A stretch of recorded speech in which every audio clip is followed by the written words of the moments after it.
Hi, I'm Mike. I took up astronomy March last year in response to suddenly finding myself at home with time on my hands, which was something of a shock after the previous 40 years.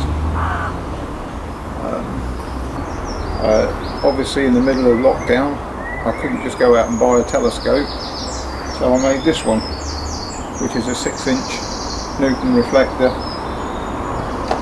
on a sort of home-brewed motorised wedge.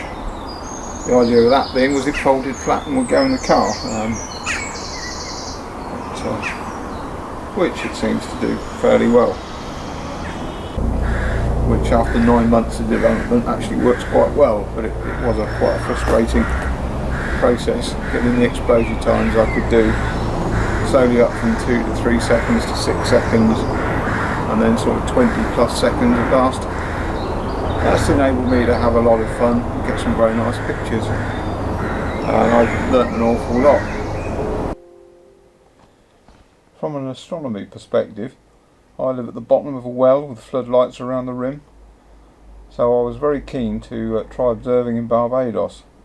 This meant prefabricating the precision parts for a 10-inch Newton and then doing the main build on site. I'm a big fan of wood for telescope construction, as it has a very low coefficient of thermal expansion along the grain.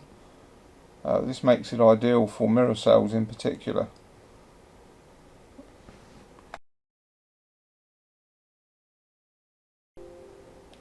The parts for the secondary mirror mount are made from stainless steel and screw directly onto the back of the focuser mounting plate.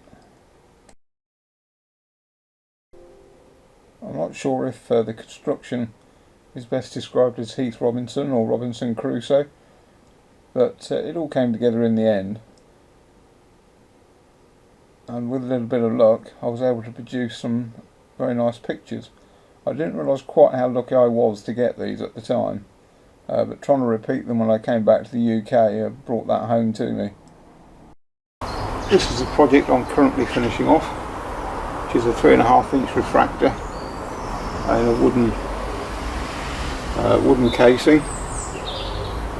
It's a folded refractor with a 1 metre focal length. There's a mirror at the back here on a pivot, so that the image can either be directed to this focuser here or this focuser here. The idea being that you can set your camera up, get it nicely focused on a good target, then swing around and find the object that you want to look at using the eyepiece, and then simply flip the lever and take the image, and then go back again to visual viewing. The inside of the tube is fluted to create a lightweight and stiff structure. I've also had a lot of fun helping out at the Monkton Combe School Observatory, which you can see running here. I've even managed to keep all my fingers, which is a little bit surprising.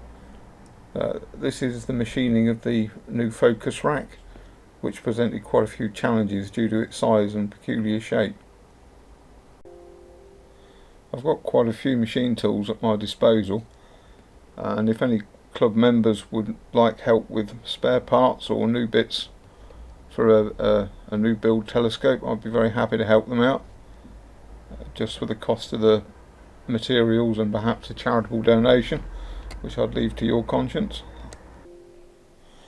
Part of the motivation for this was to try and keep my sanity under lockdown conditions. You'll have to judge how successful that was, but I think it's fair to say I'm not as crazy as this guy.